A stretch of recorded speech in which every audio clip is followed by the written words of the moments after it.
നമസ്കാരം. കുന്നത്തൂർ മീഡിയയുടെ ഒരു തത്സമയ വീഡിയോയിലേക്ക് എല്ലാ മാന്യ പ്രേക്ഷകർക്കും സ്വാഗതം. നമ്മളിപ്പോൾ നിൽക്കുന്നത് ശാസ്താംകോട്ട താലൂക്ക് ആശുപത്രിയുടെ മോർച്ചറിയുടെ മുന്നിലാണ്. ശാന്തിതീരം മോർച്ചറിയുടെ മുന്നിലാണ് ഇപ്പോൾ നമ്മൾ നിൽക്കുന്നത്. വളരെ വേദനാജനകമായ ഒരു വാർത്തയാണ് നമുക്ക് ഈ നിമിഷം പ്രേക്ഷകരുമായി പങ്കുവെക്കാനുള്ളത്. ഇന്ന് രാവിലെ സ്കൂളിലേക്ക് പോയ ഒരു വിദ്യാർത്ഥി സ്കൂളിൽ വെച്ച് ഷോക്കേറ്റ് മരണപ്പെട്ടിരിക്കുന്നു എന്ന വളരെ വേദനാജനകമായ സങ്കടകരമായ ഒരു വാർത്തയാണ് നമ്മളിപ്പോൾ പ്രേക്ഷകരുമായി പങ്കുവെക്കുന്നത്. തേവലക്കര ബോയ്സ് ഹൈസ്കൂളിലെ 8ാം ക്ലാസ് വിദ്യാർത്ഥിയായിരുന്നു. വലിയപാടം മിഥുൻ ഭവനിൽ മനു എന്ന ആളിൻ്റെ മകൻ 13 വയസ്സുള്ള മിഥുനാണ് മരണപ്പെട്ടത്. നമുക്ക് പ്രാഥമികമായി ലഭ്യമാകുന്ന വിവരങ്ങളനുസരിച്ച് സ്കൂളിൻ്റെ സൈക്കിൾ ഷെഡിന് മുകളിൽ വീണ ചെരുപ്പെടുക്കാൻ കയറിയപ്പോഴാണ് അപകടം ഉണ്ടായത് എന്നാണ് നമുക്ക് മനസ്സിലാക്കാൻ കഴിയുന്നത്. ഇത് എടുക്കാൻ മതിൽ വഴി ഷെഡിന് മുകളിൽ കയറിയ കുട്ടി അതിന് മുകളിലൂടെ പോയ ലൈനിൽ നിന്നും ഷോക്കേറ്റ് കുടുങ്ങി എന്നാണ് നമുക്ക് ഇപ്പോൾ ലഭിക്കുന്ന വിവരം. ഹലോ, ഞാൻ ഇട്ട് തന്നേക്കാം തരാം. ഞാൻ ഇവിടെ ഉണ്ട്. അപ്പോൾ ഇതാണിപ്പോൾ നമുക്ക് ലഭിക്കുന്നൊരു പ്രാഥമികമായ വിവരം. എന്തായിരുന്നാലും വളരെ വേദനാജനകമായൊരു സംഗതി തന്നെയാണ് ഇപ്പോൾ നടന്നിട്ടുള്ളത്. ഒരു വിദ്യാർത്ഥി ഷോക്കേറ്റ് മരണപ്പെട്ടിരിക്കുന്നു. തേവലക്കര ബോയ്സ് ഹൈസ്കൂളിലെ 8ാം ക്ലാസ് വിദ്യാർത്ഥിയാണ് മരണപ്പെട്ടിട്ടുള്ളത്. വളരെ വേദനാജനകമായ ഒരു സംഭവമാണ് ഇപ്പോൾ നടന്നിട്ടുള്ളത്. ഇന്ന് രാവിലെ 9 മണിയോടുകൂടിയൊക്കെ തന്നെ കുട്ടി സ്കൂളിൽ എത്തിയെന്നാണ് നമുക്ക് ലഭിക്കുന്ന വിവരം. സ്കൂളിൻ്റെ അധ്യയനം തുടങ്ങുന്നതിന് മുമ്പ് തന്നെയാണ് ഇത്തരത്തിലൊരു സംഭവം നടന്നത്. അതായത് 10 മണിക്ക് മുമ്പ് തന്നെയാണ് ഇത്തരത്തിലൊരു സംഭവം നടന്നിരിക്കുന്നത് എന്നാണ് നമുക്ക് മനസ്സിലാക്കാൻ കഴിയുന്നത്. സ്കൂളിൽ വിദ്യാർത്ഥിയായിരുന്നു. വലിയപാടം മിഥുൻ ഭവനിൽ മനുവിൻ്റെ മകൻ 13 വയസ്സുള്ള മിഥുനാണ് മരണപ്പെട്ടത്. സ്കൂൾ സൈക്കിൾ ഷെഡിന് മുകളിൽ വീണ ചെരുപ്പെടുക്കാൻ കയറിയപ്പോഴാണ് അപകടം. മറ്റ് കുട്ടികളാരോ ആണ് ചെരുപ്പ് എറിഞ്ഞതെന്നും പറയുന്നുണ്ട്. ഇതെടുക്കാൻ മതിൽ വഴി ഷെഡിന് മുകളിൽ കയറിയ കുട്ടി അതിന് മുകളിലൂടെ പോയ ഇലക്ട്രിക് ലൈനിൽ നിന്നും ഷോക്കേറ്റ് അതിൽ കുടുങ്ങുകയായിരുന്നു. കുട്ടി അധ്യാപകരും മറ്റും അപ്പോൾ ഉണ്ടായിരുന്ന ആളുകളെല്ലാം കൂടി ചേർന്ന് ശാസ്താംകോട്ട താലൂക്ക് ആശുപത്രിയിൽ എത്തിച്ചെങ്കിലും ജീവൻ രക്ഷിക്കാൻ കഴിഞ്ഞില്ല, മരണപ്പെടുകയായിരുന്നു എന്നുള്ളതാണ്. ഇപ്പോൾ കുട്ടിയുടെ ബന്ധുക്കൾ ഉൾപ്പെടെയുള്ള ആളുകൾ ആശുപത്രിയിൽ നിൽക്കുന്നുണ്ട്.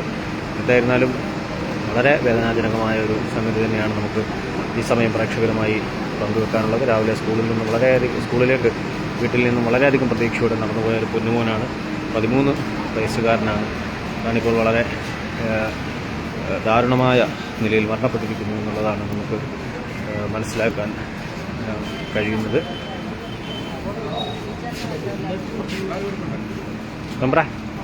മെമ്പറെ പറയാം.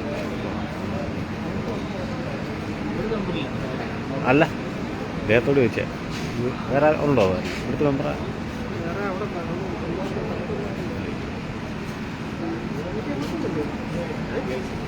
ജയിൽസിലാണല്ലേ? അണ്ണ അറിഞ്ഞ സംഭവം പറഞ്ഞാൽ മതി.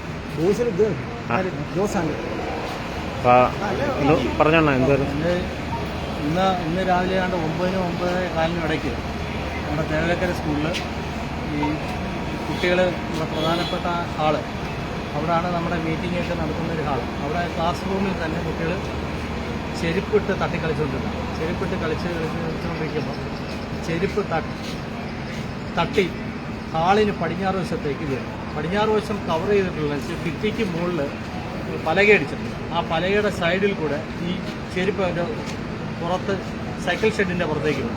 ആ സൈക്കിൾ ഷെഡിൻ്റെ പുറത്ത് വീണ ചെരുപ്പ് എടുക്കാൻ വേണ്ടി ഡെസ്ക് പിടിച്ചിട്ടിട്ട് അതിൻ്റെ സൈഡിൽ സ്ക്രീനിൻ്റെ പുറത്തുകൂടെ മുകളിലേക്ക് കയറി. അപ്പോൾ കൂടെ കളിച്ചുകൊണ്ടിരുന്ന കുട്ടികൾ പറഞ്ഞു കേരള മിഥുനെ കേരള എന്ന് പറഞ്ഞിട്ടും ഇതിനൊക്കെ കയറി അതിൻ്റെ സൈഡിൽ കൂടെ സൈക്കിൾ ഷെഡിൻ്റെ പുറത്തേക്ക് കയറി. പുറത്ത് കയറിയപ്പോഴത്തേക്ക് നനഞ്ഞു കിടക്കുകയും അതുപോലെ ചരിഞ്ഞതുമായതുകൊണ്ട് നിൽക്കാൻ കഴിഞ്ഞില്ല. ചെരുപ്പെടുക്കാനായിട്ട് പയ്യൻ മറിഞ്ഞപ്പം അതിൻ്റെ സൈഡിൽ കൂടെ 3 ഫേസ് ലൈൻ കടന്നു പോകുന്നു. ആ ലൈനകത്ത് കയറി പിടിച്ചാണ് ഈ അപകടം സംഭവിച്ചത്. അപ്പോഴേ തന്നെ അധ്യാപകരും ബാക്കി കുട്ടികൾ ബഹളം ഉണ്ടാക്കി പെട്ടെന്ന് ഓടി വന്ന് അധ്യാപകരും എല്ലാം കൂടെ ഓടി വന്നു. അപ്പം ഇലക്ട്രിസിറ്റി ബോർഡിൽ വിളിച്ചു. നേരെ തൊട്ട് താഴെയുള്ള ട്രാൻസ്ഫോമർ പോയി അവർ ഓഫ് ചെയ്തതിനു ശേഷം കുട്ടിയെ എടുത്ത് സ്കൂളിലെ തന്നെ വാഹനത്തിൽ തന്നെ പെട്ടെന്ന് ഇവിടെ സൈഡിൽ ഇങ്ങോട്ട് വന്നപ്പോൾ തന്നെ ഒരു ക്ലിനിക്ക് കയറ്റി പെട്ടെന്ന് അവർ അപ്പോഴേ തന്നെ അതിനകത്ത് വെച്ചാൽ ഫസ്റ്റ് എയ്ഡ് കൊടുക്കുന്നുണ്ട്. അപ്പോൾ ഫസ്റ്റ് കയറ്റി ഒരു ഒരു മിനിറ്റ് അവിടെ കയറി വീണ്ടും നേരെ തിരിച്ചു ഇവിടെ ശാസ്താംകോട്ട താലൂക്ക് ആശുപത്രി വന്നു. താലൂക്ക് ആശുപത്രിയിൽ വന്ന് പെട്ടെന്ന് തന്നെ ഡോക്ടേഴ്സ് എല്ലാം കൂടി പെട്ടെന്ന് തന്നെ അവരോട് ഫസ്റ്റ് എയ്ഡ് കൊടുത്ത് പരമാവധി നോക്കി. ആ സമയത്തെല്ലാം ട്രിപ്പും എല്ലാം ഇറങ്ങിക്കൊണ്ടിരുന്നതാണ്.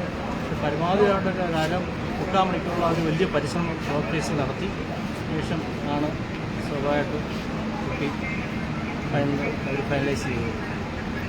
ഈ അപകടകരമായ ലൈൻ ഈ സ്കൂളിൻ്റെ അടുത്തോട് ഇത്രയും കടന്നുപോയിട്ടും നമ്മൾ മാറ്റുന്നതിന് എന്തെങ്കിലും ഒരു നടപടികളോ അങ്ങനെ ഒന്നും വന്നില്ലല്ലേ? സ്കൂളിൽ നിന്ന് നല്ല വ്യത്യാസത്തിലാണ് പോകുന്നത്. ഈ ഷെഡ് സൈക്കിൾ ഷെഡ് ആയതുകൊണ്ട് ഇത്തിരി ഷെഡാണ്. ഈ സൈക്കിൾ ഷെഡ് ചരിഞ്ഞ് കിടക്കുകയാണ്. അപ്പം ഈ ചരിഞ്ഞ് അതിൽ നിന്ന് മറിയാതിരിക്കുമ്പോഴാണ് പെട്ടെന്ന് കയറി ഇവരെ കണ്ടത് ഇലക്ട്രിക് ലൈനാണെന്നോ നോക്കുന്നില്ല, ഇരുമ്പ് ഷെഡിന്റെ ലൈൻ ഇതിന്റെ അടുത്തൂടാണ് ലൈൻ പോകുന്നത്. മുകളിലുമാണ് ഈ ലൈൻ പോകുന്നത്. പിന്നെ ഈ സ്കൂളിന്റെ ബാക്കിലുള്ള വീട്ടുകാർക്കൂടെ പോകാൻ വേണ്ടിയാണ്. അപ്പൊ ഈ ഹൈറ്റിൽ കയറി പിടിച്ച് പെട്ടെന്ന് മറിഞ്ഞു വീഴാതിരിക്കാൻ വേണ്ടി പെട്ടെന്ന് കയറി പിടിച്ചതാണ്.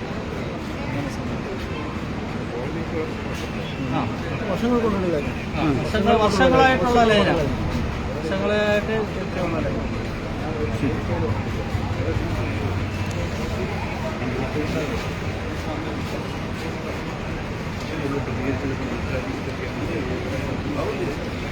ലിജോ, ചാനലിൽ പ്രതികരിക്കാനാണെങ്കിൽ ഇവിടെ ആളുകളുണ്ട്, ഞാൻ ഫോൺ കൊടുക്കാം. അതുമായി ബന്ധപ്പെട്ടിരിക്കുന്ന ആളുകളുണ്ട്, കൊടുക്കാം.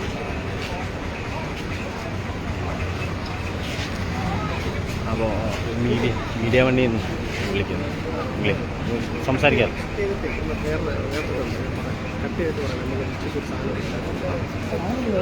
അപ്പോൾ എന്തായിരുന്നാലും ഇത് നമ്മളിപ്പോൾ നിൽക്കുന്നത് ശാസ്താംകോട്ട താലൂക്ക്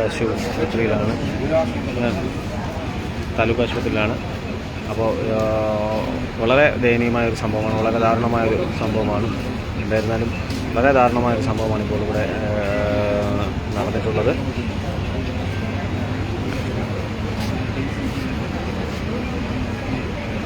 ഒരു വിദ്യാർത്ഥി, 8ാം ക്ലാസ്സിൽ പഠിക്കുന്ന ഒരു വിദ്യാർത്ഥി ഷോക്കേറ്റ് മരിച്ചു. എന്താ അറിഞ്ഞു വന്നതാണല്ലയോ? ഇതറിഞ്ഞ് വന്നതാണ്. അവിടെ സൈറ്റിൽ പോയി കാര്യങ്ങൾ വളരെ നിർഭാഗ്യകരമായ ഒരവസ്ഥയാണ്. ഇത് നമ്മൾ യാദൃശ്ചികമായിട്ട് സംഭവിച്ചതാണെങ്കിൽ തീർച്ചയായും മാനേജ്മെൻറ്റും ഇലക്ട്രിസിറ്റി ഉൾപ്പെടെയുള്ളവരും സമാധാനം പറയാം. കാരണം ഞാൻ മനസ്സിലാക്കുന്നത് ആ പ്രധാനപ്പെട്ട കെട്ടിടത്തിൽ നിന്നും അതിൻ്റെ പഞ്ചായത്തിന് അനുമതിയോ സാങ്ഷനോ ഇല്ലാത്ത ഒരു കെട്ടിടം അപ്പോൾ അവിടെ നിൽക്കുന്ന ഷീറ്റിട്ട് അത് സൈക്കിൾ വെക്കാനോ മറ്റോ ഇറക്കി വെച്ചിരിക്കുകയാണ്. അതിനകത്ത് അവർ മറ്റ് ബന്ധുവസ്തുക്കളുടെ കാര്യങ്ങൾ നോക്കിയിട്ടുണ്ടെങ്കിലും ആ ഇലക്ട്രിക് ലൈൻ എന്ന് കണ്ടാൽ വളരെ ഭീകരമാണ്. നിങ്ങളവിടെ പോയി കണ്ടാൽ മനസ്സിലാകും. 4-5 ലൈനുകൾ ഒരുമിച്ച് കാര്യം പോകുന്ന ഒരു സാഹചര്യം. ഒന്നെങ്കിൽ ഇലക്ട്രിസിറ്റി അത് മാറ്റണമായിരുന്നു. രണ്ട്, ഈ ലൈനിൻ്റെ കീഴിൽ ഒരു കാരണവശാലും ഇത്തരത്തിലുള്ള കെട്ടിടത്തിന് അനുമതി ലഭിക്കുന്നതല്ല പഞ്ചായത്ത്. ഇതൊരു എക്സ്റ്റൻഷൻ വർക്കാണ്. എന്തെങ്കിലും ഒരു അപകടങ്ങൾ വരുമ്പോൾ മാത്രമാണ് നമ്മൾ ഇതിനെപ്പറ്റിയൊക്കെ ചിന്തിക്കുന്നത്. വളരെ ഈ സൈക്കിൾ ഷെഡിനോട് ചേർന്നാണ് ഇത് പോകുന്നത്. സൈക്കിൾ ഷെഡിന്റെ പുറത്തൂടാണ് പോകുന്നത്. പുറത്തുകൂടെ പോകുന്നത്. ഷീറ്റിന്റെ പുറത്തൂടാണ് പോകുന്നത്. തട്ടുന്ന രീതിയിലുള്ള ഒരു ഷീറ്റ് കയറി നിന്ന് കഴിഞ്ഞാൽ ഇരുന്ന പൊന്ത് തട്ടും. അപ്പോൾ അത് മനഃപൂർവ്വം അവർ ഉണ്ടാക്കി വെച്ച കെണിയിൽ വീണെന്ന് വേണമെങ്കിൽ പറയാനല്ലേ? അശ്രദ്ധമായ അശ്രദ്ധ കൊണ്ടുണ്ടായ കെണി പറയാൻ പറ്റത്തില്ല. അശ്രദ്ധ കൊണ്ട് പറ്റിയതാണ്. ഇതിനകത്ത് ഞാൻ അവിടെ തിരക്കിയപ്പോൾ അവിടെ ഇലക്ട്രിസിറ്റിയിൽ തേവലക്കര ഡിവിഷൻ അപേക്ഷ കൊടുത്തിട്ടുണ്ടെന്ന് പറയപ്പെടുന്നു. പക്ഷേ അത് ഇത് അഴിച്ചുമാറ്റിയോ ബാക്കിയുള്ള അയാൾ ചെയ്തിട്ടില്ല. അല്ലെങ്കിൽ ഇങ്ങനത്തെ ഒരു കെട്ടിടം ഇതിൻ്റെ പുറത്ത് ഒരിക്കലും നമ്മളൊരു വീടിന് പെർമിറ്റ് ചോദിച്ചാൽ പോലും ഇലക്ട്രിക് ലൈനിൻ്റെ കീഴിൽ കൂടെ കെട്ടിടത്തിന് അനുവാദം തരുന്നതല്ല. നമ്മൾ മനസ്സിലാക്കേണ്ടതാണ്. വളരെ നിർഭാഗ്യകരമായ ഒരവസ്ഥയാണ്. നമ്മളെല്ലാവരും ഇങ്ങനെയുള്ള വിഷമങ്ങൾ വരുമ്പോൾ മാത്രമാണ് ഇത്തരത്തിലുള്ള കാര്യങ്ങളെ പറ്റി ചിന്തിക്കുന്നത്. എന്തായാലും ഇവിടുത്തെ ബ്ലോക്ക് പഞ്ചായത്ത് അംഗം കൂടിയാണ് അദ്ദേഹം പറയുന്നത്. സ്കൂളുകാരുടെ ഭാഗത്ത് ഈ വിഷയത്തിൽ അനാസ്ഥ ഉണ്ടെന്നാണ്. സ്കൂൾ മാനേജ്മെന്റ് ഭാഗത്തിന് അനാസ്ഥയുണ്ട്, ഇലക്ട്രിസിറ്റിയുടെ ഭാഗത്തിന് അനാസ്ഥയുണ്ട്. ഇത് ഇങ്ങനെ വെക്കുമ്പോൾ അവർ ശ്രദ്ധിച്ചില്ല എന്നുള്ളത് രണ്ടാമത്തെ കാര്യം. ശ്രദ്ധിച്ചില്ല എന്നുള്ള രണ്ടാമത്തെ കാര്യം. സാറിന്റെ പേരെങ്ങനെ? എൻ്റെ പേര് തുണ്ടിൽ നോഷം. ഹലോ, അതെ, നമ്മൾ പ്രതികരിച്ചത് ബ്ലോക്ക് മീഡിയ വണ്ണാണ്. അപ്പോൾ ഞാൻ ഒരു കാര്യം, ഇവിടെ നമ്മുടെ ഒരു ബ്ലോക്ക് പഞ്ചായത്ത് അംഗം കൂടിയായ ഒരാളുണ്ട്. അദ്ദേഹത്തിന് കുറച്ചുകൂടി വിഷയത്തെക്കുറിച്ച് പറയാനുണ്ടാവും. ഞാൻ അദ്ദേഹത്തിൻ്റെ കൊടുക്കാം. അദ്ദേഹത്തിൻ്റെ പേര് തുണ്ടിൽ നൗഷാദ്. അദ്ദേഹത്തിനെ കൊടുക്കാം phone. Okay. Media one live ആണ്.